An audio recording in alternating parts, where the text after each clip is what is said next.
What up, though, y'all? This video is a preview review video. It's a preview video about this coming game Sunday against the Vikings, and it's a review of Week 1. I know it took me a while to make a review, but I'm really not too big on making videos about the first game of the season, man. It's not a lot to read into it because people, they come out rusty. They come out as one player, and that's not the player that you're gonna get for the whole season. So usually I don't, but since somebody asked me on Twitter, I'm gonna go ahead and just make a combined video on one. Um, starting with the game from last Sunday. Uh, like I said, I'm not gonna read too much into that. You can tell they got gassed in the second half. First half they came out, they were doing pretty good on both sides of the ball. Special teams was doing good. Like I said, pretty much a pretty good job all the way around. Second half came. You can tell the defense was gas. The defense was gas, and the offense was gas. You can just tell, man. And the thing is that Matthew Stafford didn't admit it, but after he took that hit, he was hurt. His arm, he had numbness in his arm, and that's just off of reports what he's saying now. He had numbness in his arm, and you can definitely tell. I'm not making excuses for Stafford, but you can tell. Anybody who's watching the game, who actually watched that game, you could tell exactly what was going on. So, like I said, they was gas, man. And, this week they had a chance to go to practice and prepare and actually, make corrections to what they did wrong. So, like I said, you won't see the same team in week 2. The bright spot of that week was Ameer Abdullah again. Ever since training camp and the preseason, this guy's just been good. He's just good, and I don't, Jim Caldwell, they have to stop with this rookie stuff, man. And if the boy is good, he needs to be on the field more than that. 7 carries is not enough, especially if you up, 21-3. Why not play the boy more? They kept sticking Bell in there. I'm glad Theo got in there, got him a touchdown. But Ameer Abdullah needs to be in the game more, and that's just that. Matthew Stafford, you can't throw the ball to Calvin Johnson 2 times in one game. You killed me in my fantasy league. I feel like punch you in the throat. So, I lost my fantasy league by 7 points this week just because of that. So, like I said, man, it's just a lot of stuff to clean up, man. Watching the press conferences with Jim Caldwell and then Terrell Austin, they'll make the right adjustments, man. That's just how this coaching staff is. If you've seen last season, they adjusted to things pretty well. So we got Minnesota this Sunday. So let's move on to the preview part of the video. I don't want to make this video too long, but this week we got Minnesota. Everybody that's pretty much a terrible Lions fan is saying Adrian Peterson is gonna run all over us. If you got any type of football sense, you know that Adrian Peterson is not the same Adrian Peterson. First of all, this man sat out for how long? Second of all, he's getting older. And third of all, that team offensive line is not that great. Okay. They never really had a great one, but at the same time, it's just a bunch of ingredients that's just letting you know that Adrian Peterson is not going to be that Adrian Peterson we've seen in the past, especially when we play him Sunday. Minnesota, they embarrassed themselves to me last week against, the team, and I feel like it should be the worst team in the league. It's a lot of diehard 49ers fans. Man, the 49ers just don't have enough talent. And it's simple and plain. A lot of people, especially, and you know what? For all the people who complain about the deals that Mayhew made, and, a lot of you Reggie Bush fans, what are you saying now? Because Reggie Bush gets hurt, I mean, you sneeze, this guy get an injury.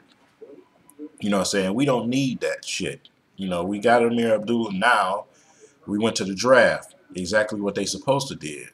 Reggie Bush is a injury prone motherfucker. I mean, it's simple as that. So, and you know, they put Nick Fairley with Dominic Sue. Okay, Nick Fairley isn't playing right now.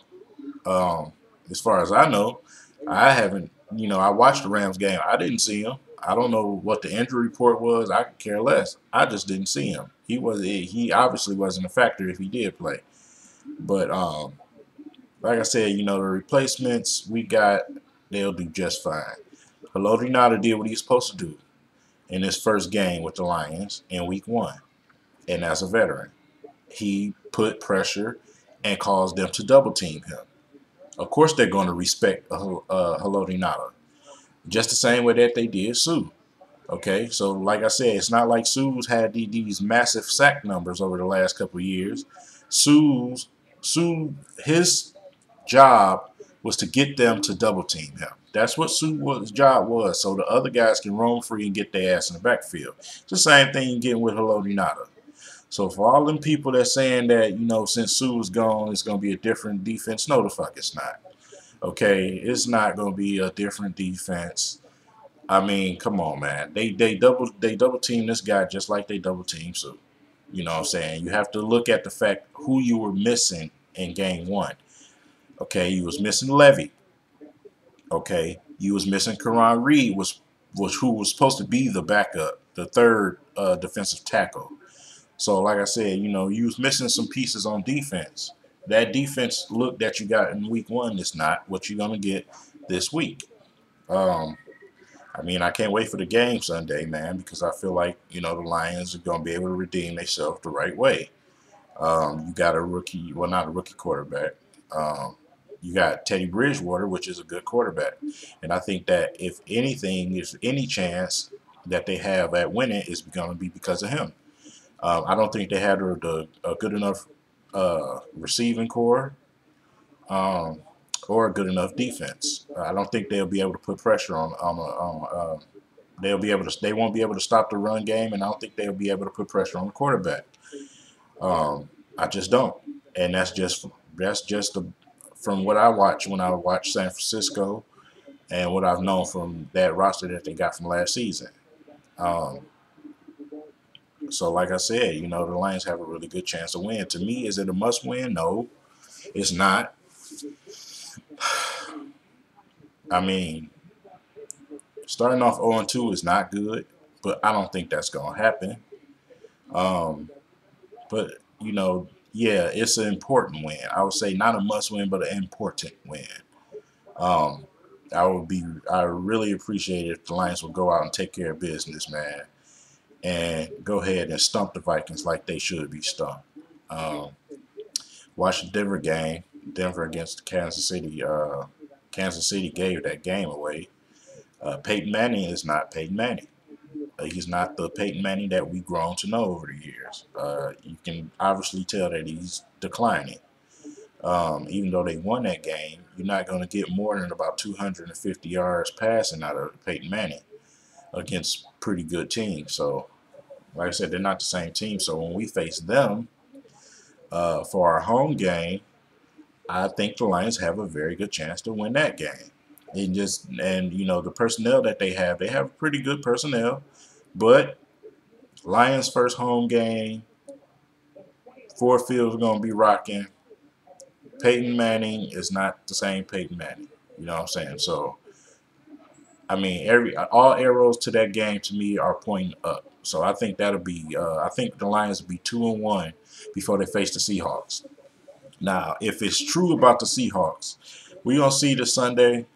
If the Seahawks are that terrible on the offensive line, the Lions have a really, really, really good chance of beating the Seahawks because Russell Wilson got his ass handed to him, and you know, and Marshawn Lynch, he had a few good runs, but it just wasn't no Marshawn Lynch type of game.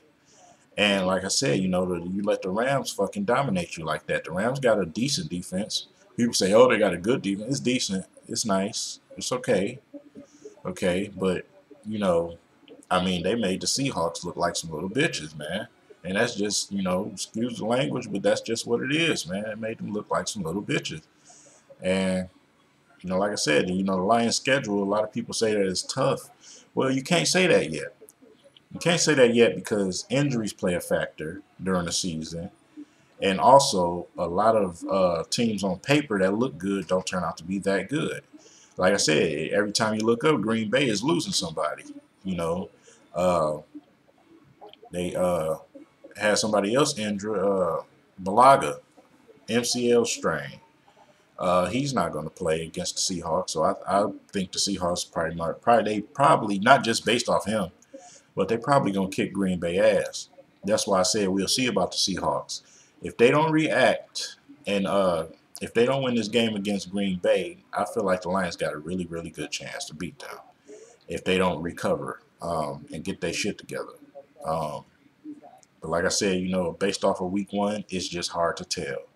And that's just anybody with good football sense, you know, good football knowledge. You know that week one is not something that you solely base the whole season off of.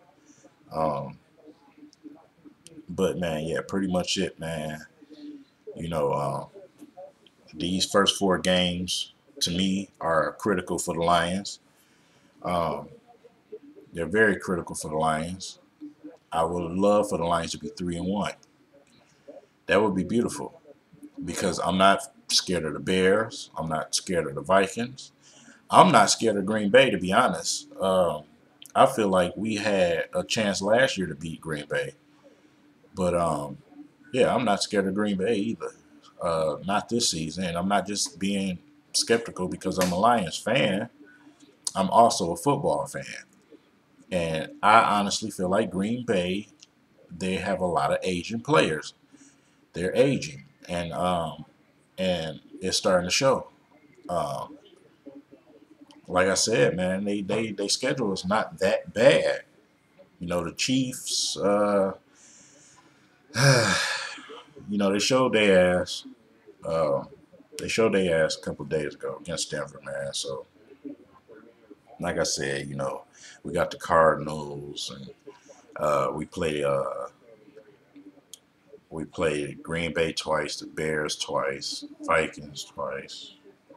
Like I said, the Lions got a good chance to. Well, I believe that they're gonna make the playoffs. In my last video with my predictions, I still think they have a chance to go about 11-5, and at the best 12-4. And that's saying if you lose to the Seahawks, you lose one of the games to Green Bay, Cardinals, say something like Denver, or one of those 3-4 teams, man. Like I said, 11-5, 12-4.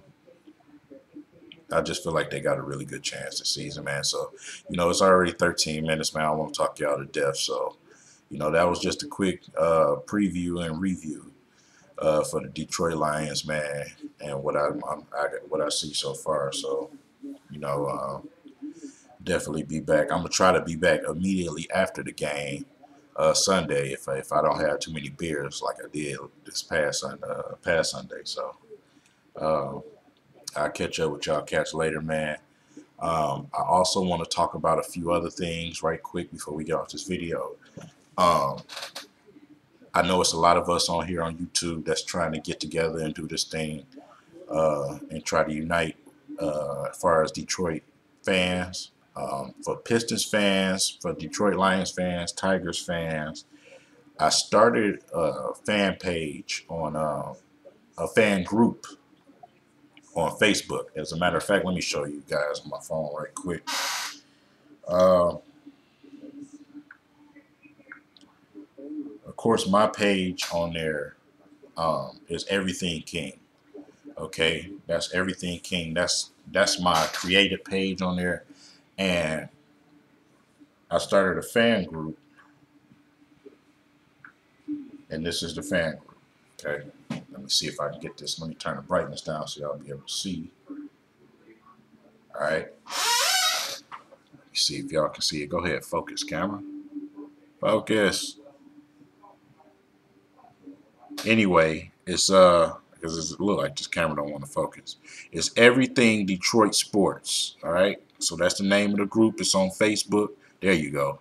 It's on Facebook. We already got the group started, man. You know, I don't have a problem making anybody an administrator that really want to get stuff going. So, like I said, you know, that's the name of the group, man.